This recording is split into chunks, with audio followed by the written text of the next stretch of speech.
శుభోదయం పిల్లలు, బాగున్నారా? ఈ రోజు నేను మీకు 5వ తరగతి ద్వితీయ భాష 2వ పాఠాన్ని బోధిస్తాను. చూడండి, మనం ముందు పాఠం ఏం నేర్చుకున్నాం? 1వ పాఠం ఏంటి మనది? మా దేశం దేశభక్తి గేయం నేర్చుకున్నాం. అవునా? అందరూ బాగా పాడారా దేశభక్తి గేయాన్ని? ఈ నెక్స్ట్ పాఠము నిజాయితీ. మన 2వ పాఠం ఏంటి? నిజాయితీ. అసలు నిజాయితీ అంటే ఏంటి నాన్న? నిజాయితీ అంటే ఏదో కాదు. నిజాయితీ అంటే మనం తప్పు చేయకుండా ఉండడం, అబద్ధాలు మాట్లాడకుండా ఉండడం. అర్థమైందా? సో మనం అందరం కూడా ఎట్టి పరిస్థితుల్లోనూ ఎంత కష్టం వచ్చినా మనము అబద్ధాలు చెప్పకూడదు. అబద్ధాలు చెప్పడము తప్పుతో ఒక తప్పు చేసినట్టే మనం. సో మనం అబద్ధాలు ఆడకూడదు. అబద్ధాలు ఆడకుండా ఉండడమే నిజాయితీ. నిజాయితీగా మాట్లాడడం, ఉన్నది ఉన్నట్టుగా మాట్లాడడమే నిజాయితీ. అర్థమైందా అందరికీ నిజాయితీ అంటే ఏంటో? ఓకే, చూడండి, ఇప్పుడు నేను మీకు కొన్ని చిత్రాలు చూపిస్తాను. ఈరోజు మనం ఒక మంచి కథ చెప్పుకుందాం. ఏం చెప్పుకుందాం? ఒక మంచి కథ చెప్పుకుందాం. చూడండి, ఇక్కడ మీకు ఏం చిత్రం కనబడుతుంది? ఇక్కడ ఒక వ్యక్తి కనబడుతున్నాడు. చూసారా? ఒక వ్యక్తి అంటే ఎవరు? ఒక మనిషి, మ్యాన్. నెక్స్ట్ చెట్టు. చూడండి, చెట్టు కనబడుతుందా? చెట్టు కింద ఏముంది? యాక్స్, గొడ్డలి. చూడండి, గొడ్డలి ఉంది. చూడరా? సో ఈ 3 చిత్రాలు చూస్తే మీకు ఏమర్థం అవుతుంది? ఒక వ్యక్తి కట్టెల కోసం గొడ్డలి పట్టుకొని అడవికి వెళ్ళి కట్టెలు కొడుతున్నాడు. అవునా? నెక్స్ట్ 2వ పిక్చర్ చూడండి. ఏముంది అక్కడ? ఒక వ్యక్తి ఉన్నాడు. ఆ వ్యక్తి పక్కన ఏముంది? ఆ చెట్టు కిందనే ఏముంది? ఒక చెరువు ఉంది. ఆ చెరువు పక్కన ఏముంది? చెరువులో నుంచి ఎవరు వస్తున్నట్టు కనబడుతున్నారు మనకి? దేవత. ఎవరు వస్తున్నారు? ఒక దేవత వస్తున్నట్టుగా కనబడుతుంది. చూసారా? 3వ పిక్చర్ చూడండి. 3వ పిక్చర్ ఎవరు ఉంటారు? మళ్ళీ ఒక వ్యక్తి ఉన్నాడు, దేవత ఉంది, గొడ్డళ్ళు ఉన్నాయి. ఎన్ని గొడ్డళ్ళు ఉన్నాయి? 3 గొడ్డళ్ళు ఉన్నాయి. చూసారా? ఆ 3 గొడ్డళ్ళు ఏ రంగులో ఉన్నాయి? ఒకటి తెలుపు రంగులో ఉంది, ఒకటి గోల్డ్ కలర్లో ఉంది, ఒకటి ఐరన్ కలర్లో ఉంది. చూసారా? Very good. 4వ పిక్చర్ చూడండి. 4వ పిక్చర్లో ఏం కనబడుతుంది? దేవత, ఒక వ్యక్తి, దేవత, 3 గొడ్డళ్ళు ఉన్నాయి. అవునా? Very good. సో దీన్ని బట్టి మీరు ఒక చిన్న కథ చెప్పగలుగుతారా? ఒక వ్యక్తి ఉన్నాడు. ఆ వ్యక్తి పేరు ఏంటో చెప్పండి. మీరు ఆ వ్యక్తికి మనమే పేరు పెడతాం. ఆ వ్యక్తి పేరు ఏంటి? రాముడు. Very good. ఏం పేరు? రాముడు. ఆ వ్యక్తి పేరు ఏం పేరు? రాముడు. రాముడు కట్టెలు కొట్టడానికి అడవికి వెళ్ళి తన గొడ్డలితో, తన ఇనుప గొడ్డలితో కట్టెలు కొడుతున్నాడు. 2వ పిక్చర్లో ఏముంది? 2వ పిక్చర్లో రాముడు గొడ్డలి జారి కింద పడిపోయింది. ఫస్ట్ పిక్చర్లోనే జారి కింద పడిపోయింది. 2వ పిక్చర్లో దేవత ప్రత్యక్షమైంది. దేవత కనబడింది. ఎక్కడి నుంచి కనబడింది? చెరువులో నుంచి. చెట్టు కింద ఒక పెద్ద చిన్న చెరువు ఉంది. ఆ చెరువులో నుంచి దేవత కనబడింది. 3వ పిక్చర్లో ఏముంది? 3వ పిక్చర్లో దేవత 3 గొడ్డలు చూపిస్తూ ఈ 3 గొడ్డల్లో ఏది నీది అని అడుగుతుంది. చూసారా? 4వ పిక్చర్లో ఏముంది? 3 గొడ్డలు దేవత సంతోషంగా 3 గొడ్డలు కూడా రాముడికి ఇస్తున్నట్టుగా కనబడుతుంది. అవునా? సో దీన్ని బట్టి అసలు ఏం జరిగిందంటే ఇక్కడ 3వ పిక్చర్లో 3 గొడ్డలు దేవత రాముడికి చూపించగానే ఈ 3 గొడ్డల్లో బంగారం వెండిది నాకు కాదు, నా గొడ్డలి ఇనుప గొడ్డలే నా గొడ్డలని తను నిజాయితీగా తను నిజం ఒప్పుకుండు. తను బంగారాన్ని చూసి, వెండిని చూసి ఆశపడి బంగారు గొడ్డలు నాది, వెండి గొడ్డలు నాది అని అబద్ధము చెప్పలేదు. నిజం, తన నిజమైన గొడ్డలేదో అదే నిజం చెప్పాడు. నిజాయితీగా తన గొడ్డలేదో చెప్పాడు. తన నిజాయితీకి మెచ్చుకొని దేవత ఏం చేసింది? తన 3 గొడ్డలు, బంగారు గొడ్డలి, వెండి గొడ్డలి, ఇనుప గొడ్డలు కూడా ఇచ్చేసింది. దీన్ని నేను మీకు కథ రూపంలో మనం ఇప్పుడు మాట్లాడుకున్నాం కదా, కథ చెప్పాం కదా. దీన్ని ఇప్పుడు గేయ రూపంలో పాడితే ఎలా ఉంటుందో చూద్దామా? నాకు గేయాలంటే చాలా ఇష్టం. అందుకే నేను ఏదైనా కానీ గేయ రూపంలో పాడతాను. మీకు కూడా ఇప్పుడు గేయాలంటే ఇష్టం అవుతుంది కదా. పాటలు అంటే బాగా టీచర్ గేయం అంటున్నారు కదా. మనం కూడా గేయం పాడదాం. ఓకేనా? దీన్ని గేయ రూపంలో ఉంది.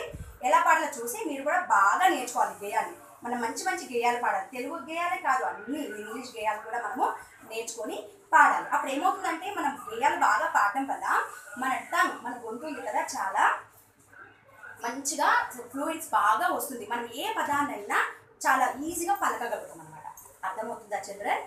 చూడండి, ఇప్పుడు నేను సాంగ్ పాడతాను, గేయాన్ని పాడతాను. ఈ పాఠము గేయ రూపంలో ఉంది నాన్న. అర్థమైందా? అయితే మనం ఈ పాఠాన్ని ఎందుకు నేర్చుకోవాలి? మనలో కూడా నిజాయితీని పెంపొందించుకోవాలి. మనం ఎప్పుడు కూడా ఎట్టి పరిస్థితుల్లో అబద్ధాలు ఆడకుండా నిజమే చెప్పుకుంటూ మనం నిజాయితీగా ఉండాలి. ఇంకోటి ఏంటి? కట్టెలు కొట్టేవాడు అనగానే చాలా కష్టపడే తత్వం. ఆ 2 బంగారు గొడ్డలి 2 గొడ్డలు దొరకగానే అది తీసుకొని అమ్ముకొని బోలే డబ్బులు తీసుకోవచ్చు. కానీ ఆయన అలా ఆశపడ్డాడా? లేదు, తన కష్టాన్ని నమ్ముకున్నాడు. సో దీన్ని బట్టి మనం కూడా మనలో కష్టపడే తత్వాన్ని పెంపొందించుకోవాలి. అర్థమవుతుందా పిల్లలు? సో ఈరోజు ఈ పాఠం ద్వారా మనం ఏం నేర్చుకోవాలి? నిజాయితీగా ఉండడం, కష్టపడే తత్వాన్ని మనం ఎప్పుడు కూడా కష్టపడాలి, మనలో కష్టపడే తత్వాన్ని పెంపొందించుకోవాలి. అర్థమవుతుందన్నా?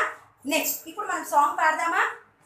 నేను పాడతాను, ఒకసారి వినండి, మళ్ళీ మీరు బాగా ప్రాక్టీస్ చేయండి. It's okay? రైట్. కట్టెలు కొట్టే రాముడు చెట్టు మీదికి ఎక్కాడు, గట్టిగా చెట్టును కొట్టాడు, చేతిలో గొడ్డలి జారింది, గొడ్డలి చెరువులో మునిగింది, రాముడు గల్లున ఏచాడు, అతడి రోదన వినగానే చెరువుల దేవత పైకొచ్చే, చెరువుల దేవత పైకొచ్చే, చేతిలో 3 గొడ్డళ్ళు బంగారు వెండి ఇనుపవి, దేవత అతడికి చూపించి వీటిలో ఏది నీదంది, ఇనుప గొడ్డలి నాదన్నాడు, బంగారు వెండి కాదన్నాడు, నిజాయితీకి దేవత మెచ్చి 3 గొడ్డళ్ళు దేవత 3 గొడ్డళ్ళు నీకేనంది. అర్థమైందా? సాంగ్ ఎలా ఉంది? బాగుందా? Very good, thank you. So ఇప్పుడు మీరు కూడా ఈ సాంగ్ ఇలాగే పాడాలి. అర్థమవుతుందా? Very good. అయితే ఈ పాఠంలో మనం ఇప్పుడు సాంగ్ నేర్చుకున్నాం కదా, కేఎన్ పాడాం కదా. ఇక్కడ మనము ముందు పాఠంలో ఏం నేర్చుకున్నాము? వర్ణమాల నేర్చుకున్నాం, అవునా? ఇప్పుడు ఈ పాఠంలో మనము వర్ణమాల తర్వాత మనం నెక్స్ట్ స్టెప్ ఏంటి తెలుగులో? గుణింతపు గుర్తులు. గుణింతపు గుర్తులు అంటే ఏమో కాదండి. గుణింతపు గుర్తులు అంటే మనము ఇంగ్లీష్లో సౌండ్స్ అంటాం కదా, అవే సౌండ్స్. అయితే ఇంగ్లీష్లో ఓన్లీ 5 ఉంది, అవేంటి? Vowels, AEIOU. బట్ మన తెలుగులో ఆ నుండి ఔ వరకు చూడండి, ఇక్కడ నేను గుణింతపు గుర్తులు రాశాను. ఆ నుండి ఆహా వరకు సౌండ్స్ ఇవి. ఈ సౌండ్స్ని మనము దేనికి పెడతామంటే హల్లులకి పెడతాం, అంతే, సింపుల్, ఏమీ లేదు. అర్థమవుతుందా? సో చూడండి, ఆ గుణింతపు గుర్తులు వేటికి ఉంటాయి? అచ్చులకి ఉంటాయి. వేటికి ఉంటాయి గుణింతపు గుర్తులు? అచ్చులకి. ఈ అచ్చులకి ఉండే గుర్తులనే గుణింతపు గుర్తులు అంటారు. ఇవి మీరు ఆల్రెడీ 4th క్లాస్లో నేర్చుకున్నారు. మళ్ళీ ఒకసారి మనము పర్ఫెక్ట్గా పునశ్చరణ చేసి మనం బాగా నేర్చుకుందాం, గుర్తు తెచ్చుకుందాం. ఓకేనా? స్టార్ట్. ఆ తలకట్టు, ఆ దీర్ఘం, ఈ గుడి, ఈ గుడి దీర్ఘం, ఉ కొమ్ము, ఊ కొమ్ము దీర్ఘం, రు రుత్వం, రు రుత్వ దీర్ఘం, ఏ ఏత్వం, ఏ ఎత్వ దీర్ఘం, ఐ ఐత్వం, ఓ ఉత్వం, ఓ ఉత్వ దీర్ఘం, ఔ ఔత్వం, అం సున్నా, ఆహా విసర్గ. అర్థమైందా? సో మీరు కూడా ఇలాగే ప్రాక్టీస్ చేయండి. విన్నారు కదా? నెక్స్ట్ పద్యం నేర్చుకున్నాము, కేఎం నేర్చుకున్నాము. గుణితాలు మరొకసారి చదువుతాను, మీరు నాతో చదవాలి, సరేనా?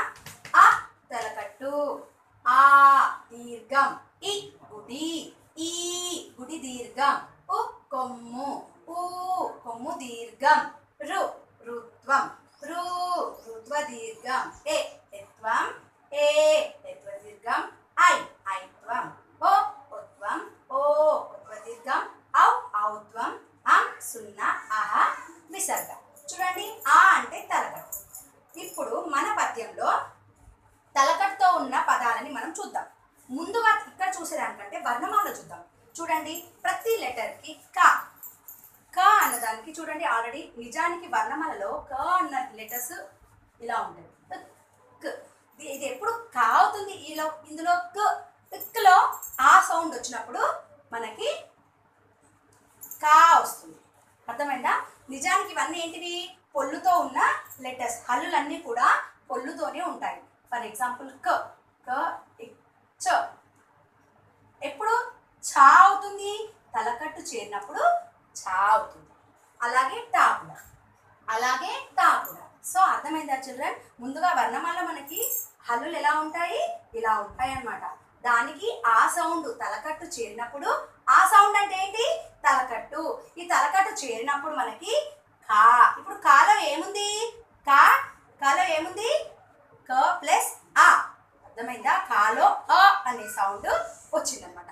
క ప్లస్ తలకట్టు. చూడండి, క, ఖ, గ, ఘ. అర్థమైందా? అలాగే ఇప్పుడు కా, ఈ కాకి ఆ దీర్ఘం సౌండ్ పెడితే ఏమవుతుంది? కాకి దీర్ఘం సౌండ్ పెడితే ఆ అని, కానీ మళ్ళీ కా ప్లస్ ఆ దీర్ఘం అనమాట. ఇదంటే ఏంటో కాదు, దీర్ఘం. ఈ దీర్ఘాన్ని దీనికి పెట్టినప్పుడు ఏమవుతుంది మనకి? కా. కా పలకాలి, కాకి ప్లస్ పెట్టి ఆ, కా ప్లస్ ఆ, కా. ఆ అనకుండా దీర్ఘం అంటున్నాం. ఆ అంటే ఏదో కాదు, దీర్ఘం. దీర్ఘం అనగానే మీకు ఎవరు గుర్తుకు రావాలి? ఆ గుర్తుకు రావాలి. ఆ చూడగానే మీకు ఎవరు గుర్తుకు రావాలి? దీర్ఘం గుర్తుకు రావాలి. అర్థమవుతుందా? ఇవి రెండు ఒకటే. అర్థమవుతుందా? దీర్ఘం అంటే ఏదో కాదు, ఆ సౌండ్ అనమాట. అర్థమవుతుందా చిల్డ్రన్? అలాగే ఈ సౌండ్ అంటే గుడి. గుడి అని మనం ఇక్కడ కీకి కానీ కీ అని పలకాలనుకో, అప్పుడు మనం ఏం చేయాలి? కాకి గుడి పెట్టాలి. గుడి పెడితే అంటే ఏం సౌండ్ ఇస్తున్నాం మనము? ఈ సౌండ్ ఇస్తున్నాం. ఏ సౌండ్ ఇస్తున్నాము? ఈ సౌండ్. ఈ సౌండ్ ఏమనాలి? గుడి. అర్థమవుతుందా? ఆ తలకట్టు, ఆ దీర్ఘం, ఈ గుడి. గుడిని పెడితే ఎప్పుడు గుడిని పెడితే సౌండ్ ఎలా పలకాలి? ఈ సౌండ్ని పలకాలి. కా గుడి కి. ఇప్పుడు మనము ఒక చిన్న కృత్యం చేద్దాం. ఈ గుణింతపు గుర్తులని ఒక్కొక్క దాన్ని ఈ హల్లుకు పెట్టి చదువుతాం. ఈ లెటర్ని ఇక్కడ పెట్టి చదవాలి. అర్థమవుతుందా పిల్లలు? సో నేను ఇక్కడ రాస్తాను, రాసుకుంటూ మనం గుణింతపు గుర్తులు పెట్టి చదువుతాం. ఓకేనా? నెక్స్ట్ మనం ఆల్రెడీ 4వ తరగతిలో నేర్చుకున్నాము గుణింతాలు ఎలా రాయాలి, ఏ సౌండ్తో ఎలా పలకాలి. మళ్ళీ ఒకసారి పునశ్చరణ చూడండి. నేను ఈ గుణింతాలు అన్నింటినీ ఈ కా అనే అక్షరానికి పెడుతున్నాను. చూడండి, కా తలకట్టిస్తే క, కా దీర్ఘం కా, కా గుడి కి, కా గుడి దీర్ఘం కి, కా కొమ్ము. చాలా మంది కొమ్మును తలపైన ఇస్తున్నారు, తలపైన ఇవ్వకూడదు. కా కొమ్ము పక్కకు వస్తుంది. కొమ్ము ఎప్పుడు కూడా ప్రతి లెటర్కి పక్కకే వస్తుందండి. కా కొమ్ము కు, కా కొమ్ము దీర్ఘం కు, కా రుత్వం క్రు, కా రుత్వ దీర్ఘం క్రు, కా ఏత్వం కే, కా ఏత్వ దీర్ఘం కే, కా ఐత్వం కై, కా ఓత్వం కో, కా ఓత్వ దీర్ఘం కో, కా ఓత్వం కౌ, క సున్న కం, కా విసర్గ కహ. చూడండి గుణితం వచ్చేసింది కదా. ఇప్పుడు నేను ఈ గుణితం సౌండ్స్ అన్ని కూడా కాకి పెట్టేసాం. ఎలా పలకాలి? క కా, కి కి, కు కు, క్రు క్రు, కే కే కై, కో కో కౌ, కం కహ. అర్థమైందా? వీటితోనే మనము పదాలు తయారు చేస్తాం. అది తెలుసు, మీకు 4th క్లాస్లో నేర్చుకున్నారు. మళ్ళీ ఒకసారి రిహార్సల్ ఉంటారు. ఇలాగే ప్రతి ఒక్క గుణితం మనం ఫస్ట్ ఇలా ఒక్కొక్క గుణితంతో నేర్చుకోవాలి. తలకట్లు ఆల్రెడీ మనకు అన్నీ వచ్చు. వర్ణమాల అన్ని తలకట్లునే వచ్చేసాయి. క క గ అని చదివేసాం, వచ్చేసాయి మనకి. సో ఇదంతా. ఇప్పుడు నెక్స్ట్ మనం దీర్ఘం. ప్రతి లెటర్కి కూడా గుణితం పెట్టి చదవాలి. చూడండి, క దీర్ఘం క, గ దీర్ఘం గ, చ దీర్ఘం చ, జ దీర్ఘం జ, ట దీర్ఘం ట, డ దీర్ఘం డ, త దీర్ఘం త, ద దీర్ఘం ద, నా దీర్ఘం నా, ప దీర్ఘం ప, బ దీర్ఘం బ, మా దీర్ఘం మా. నాతో పలకాలి అందరూ. యా దీర్ఘం యా, ర దీర్ఘం ర. చూడండి, లా దీర్ఘం లా, వ దీర్ఘం వ, ష దీర్ఘం ష, సా దీర్ఘం సా. Okay children? అలాగే గుడి కూడా చూడండి, గుడి కూడా అలాగే పెట్టాలి. ప్రతి ఒక్క లెటర్ని అలా ప్రతి ఒక్క హల్లుకి పెట్టి మనము గుణింతాలు రాస్తాం. అవునా? ఆల్రెడీ మీకు వచ్చు. సో గుణింత గుర్తులు బాగా నేర్చుకోవాలి. ఇప్పుడు మనం ఆ అంటే ఏంటి, ఆ అంటే ఏంటి, మ్యాచింగ్ ఇచ్చినా జతపరచం ఇచ్చినా మనం టకా టకా సౌండ్స్ని చూసుకొని గబా గబా చేసేయాలి. అర్థమైందా చిల్డ్రన్? Very good. ఇప్పుడు మీకు గుణితాల గురించి బాగా అర్థమైంది అనుకుంటా. నెక్స్ట్ చూడండి పిల్లలు, ఇప్పుడు నేను ఏ గుణితం రాయబోతున్నానో గెస్ చేయండి. ఏ గుణితం రాయబోతున్నాను? మా గుణితం రాయబోతున్నాను. చూడండి, నేను అన్ని ముందు రాసి పెట్టాను. దీనికి ఇప్పుడు గుణితాన్ని ఎలా పెట్టాలో, మొత్తం గుణిత గుర్తులు అన్నీ కూడా ఎలా పెట్టాలో మీకు చూపిస్తాను. ఆల్రెడీ 4th క్లాస్లో నేర్చుకున్నారు, మళ్ళీ మర్చిపోయారు. చాలా మంది మో మో మౌ తప్పు రాస్తారు. మో తప్పు రాస్తారు. చూడండి, మా దేనికి తలకట్టు, మా తలకట్టుని ఇలా ఇవ్వాలి. మా దీర్ఘం ఎలా ఇవ్వాలి? దీని తలపైన ఇవ్వకూడదు. దీనికి అన్ని అక్షరాలకి మనం తలపైన ఇస్తాము, కానీ మా గుణితంకి ఎక్కడ ఇవ్వాలి? ఇక్కడ ఇవ్వాలి. మా దీర్ఘం మా. నెక్స్ట్ మా కొమ్ము. చూడండి, మళ్ళీ తలపైన ఇవ్వదు. మా గుడి మీ, దీనికి మాత్రం తలపైన ఇవ్వాలి. సారీ, మా గుడి మీ, దీన్ని కలిపేసేయాలి. గుడి మనకి ఎలాగో గుడి ఇది కదా, దీన్ని ఇలాగే తీసుకొని ఇక్కడ నుంచి ఇక్కడ కలిపేసేయాలి. మనం దీన్ని ఇలా రాయకూడదు, ఇలా రాస్తే బాగుండదు. ఎలా రాయాలి? ఇలా రాయాలి. ఏ ఏ లెటర్ని మనము టెక్స్ట్ బుక్లో ఎలా ఉందో అలాగే చూసి రాసేయాలి. మన సొంతంగా కూడా రాయొద్దు, అందంగా రాయాలి. టెక్స్ట్ బుక్లో ఉన్నట్టుగా మనం ప్రాక్టీస్ చేయాలి. చూడండి, మా దీర్ఘం మా గుడి మా గుడి దీర్ఘం. మళ్ళీ చూడండి, ఇలాగే లోపల తీసుకొని ఇలా మా గుడి దీర్ఘం మీ. నెక్స్ట్ మా కొమ్ము మా కొమ్ము దీర్ఘం మూ. చూడండి, నాతో పాటు మీరు నోట్బుక్లో రాస్తున్నారా? రాయండి, వెరీ గుడ్. నాతో పాటు రాయండి. మా తలకట్టు మా దీర్ఘం మా గుడి మా గుడి దీర్ఘం మీ. మా కొమ్ము చూడండి పక్కన వచ్చింది, తలపైన ఇవ్వకూడదండి. చాలా మంది కొమ్ములు తలపైన ఇస్తున్నారు, అలా ఇవ్వకూడదు. మీరు కూడా కొంచెం క్రియేటివ్గా గుణితాలు రాయడం నేర్చుకుంటారు, వెరీ గుడ్. రాస్తున్నారు, కానీ ఏ అక్షరానికి గుణితం గుర్తు ఎక్కడ పెట్టాలో కొంచెం ఒక్కసారి చూస్తే వచ్చేస్తుంది మనకి. మా కొమ్ము దీర్ఘం. నెక్స్ట్ మా రుత్వం మృ మా రుత్వ దీర్ఘం మృ. మా ఏత్వం మే మా ఏత్వ దీర్ఘం మే. మా ఐత్వం మై.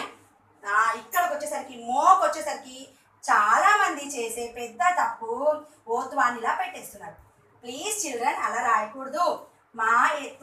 మా ఓత్వం ఎలా పెట్టాలంటే మే రాసి కొమ్మివ్వాలి, మో అవుతుంది. ఇక్కడ మార్పులు గమనించాలి అందరూ కూడా. ప్రతి లెటర్లో అన్నీ ఒకేలాగా వస్తాయి, కానీ మా గుణితంకి యా గుణితం మాత్రము ఓత్వం ఇలా ఉంటుంది. మా ఓత్వం మో. మా ఓత్వ దీర్ఘం రెండు కొమ్ములు ఇచ్చి పెట్టకూడదు. ఇంకో కొమ్ము ఇచ్చాం కదా, ఇంకో కొమ్ము ఇచ్చి దీర్ఘం పెట్టాలి కాదు, ఒకే కొమ్ముకు దీర్ఘం పెట్టాలి. ఇలా మా కొమ్ము దీర్ఘం అంటారు దీన్ని. మో మౌ మళ్ళీ తలపైన పెట్టొద్దు, ఎక్కడ పెట్టాలి? ఇక్కడ రాయాలి. మా ఔత్వం మౌ. నెక్స్ట్ మళ్ళీ మా సున్నా మా విసర్గ మహ. అర్థమవుతుందా చిల్డ్రన్? Very good. ఇలాగే మనము కొంచెం కష్టతరమైన యా గుణింతాన్ని కూడా రాసిస్తాము. థర్డ్ క్లాస్లో నేర్చుకున్నాము, థర్డ్ క్లాస్లో కొద్దిగా నేర్చుకున్నాము, ఫోర్త్ క్లాస్లో బాగా నేర్చుకున్నాము, ఫిఫ్త్ క్లాస్లో ఇంకా బాగా నేర్చుకోవాలి. ఇంకా మనకి గుణింతాల్లో తిరుగు ఉండకూడదు, పర్ఫెక్ట్గా మనం నేర్చేసుకోవాలి. చూడగానే గుర్తు పెట్టుకోవాలి, మైండ్లో పెట్టేసుకోవాలి. అర్థమవుతుందా? నెక్స్ట్ ఇది తప్పు కదా, తుడిపేస్తున్నాం. ఇప్పుడు నేను యాగుణితం రాస్తున్నాను, చూస్తారా యాగుణితాన్ని? చూడండి, ముందు యాగుణితాన్ని యథావిధిగా ఇలా పెట్టుకోవాలి. యా తలకండి, చూసారా యా. నెక్స్ట్ యా దీర్ఘం ఇక్కడ ఇవ్వకూడదండి, దీర్ఘం తలకట్టించి దీనికే దీర్ఘం ఇవ్వాలి. ఇంకొక విషయం ఏంటంటే యా రాసేటప్పుడు పెద్ద సున్నా పెడితేనే సరిపోదు. చాలా మంది పెద్ద సున్నా రాసి తలపైన ఇలా అంటున్నారు, అలా కాదు తల్లి. ఎప్పుడు కానీ పెద్ద సున్నా రాయాలి, యాజ్ ఎ సేమ్ ఇలా తీసుకొని ఇట్లా లోపలికి తీసుకొని కొంచెం చూడండి ఇలా తల కట్టించుకోవాలి. ఎప్పుడు కానీ సున్నాకి ఎదురుగానే యా ఉండాలి, అంతేకాని ఈ సున్నా దాటి ఈ తలకట్టు పైకి వెళ్ళకూడదు, ఎదురుగానే రావాలి. అర్థమవుతుందా మీకు? Very good. చూడండి, నెక్స్ట్ యా గుణితం నేను రాస్తున్నాను. యా ఎలా రాయాలో అర్థమైంది కదా అందరికీ? మరొకసారి చెప్పాను నేను. Yeah yeah. నెక్స్ట్ ఈ ఎలా రాయాలి? యా రాసి దీనికిలాగా రాస్తాం టీచర్ అంటే కాదు, అలా రాయకూడదు. నెక్స్ట్ ఒక కొమ్ము పెడితే సరిపోతుంది. ఈని చాలా గుర్తుపెట్టుకోవాలండి అందరూ. యా యా ఈ. చూడండి మార్పు చూసారా? ఇక్కడ మీ తలపైన పెట్టాము, ఇక్కడ ఈ వచ్చేసరికి మార్పు వచ్చింది చూసారా? ఈ. అర్థమవుతుందా? Next you. సేమ్ మూలాగానే కొమ్ము పెడితే సరిపోతుంది. యు యు యు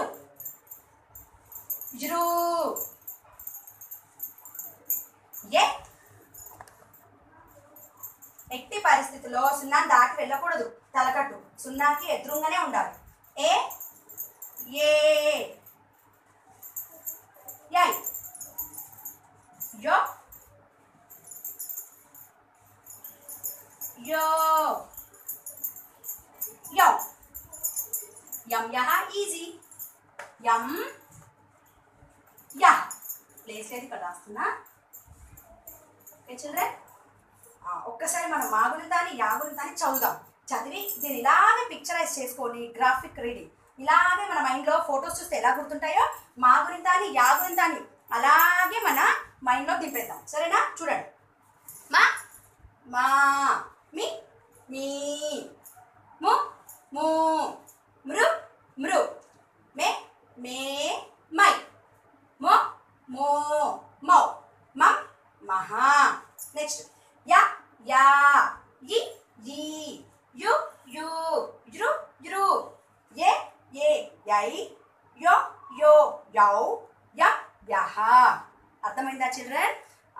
రేపు మరికొన్ని గుణితాలు నేర్చుకుందాము. నెక్స్ట్ చూడండి. సో గేయం నేర్చుకున్నారు కదా పిల్లలు. గేయం నుంచి నేను కొన్ని క్వశ్చన్స్ అవుతాను చెప్తారు కదా. మన గేయం పాట ఈరోజు మనం నేర్చుకున్న గేయం పాఠం ఏంటి? గేయం పేరు ఏం పేరు? నిజాయితీ. అందులో ఎవరున్నారు? ఎన్ని గొడ్డలు ఉన్నాయి? 3 గొడ్డలు. బంగారు, వెండి, ఇనుపది. అవునా? Very good. ఇంకా వ్యక్తి పేరు ఏం పేరు పెట్టుకున్నాం మనము? రాముడు. పాట అర్థమైంది కదా అందరికీ? ఓకే. రేపు మీరందరూ కూడా ఈ గుణితపు గుర్తులు, గుణితాలు కూడా ఒక 2 సార్లు నోట్బుక్లో బాగా ప్రాక్టీస్ చేసి ఓరల్ ప్రాక్టీస్ చేయండి.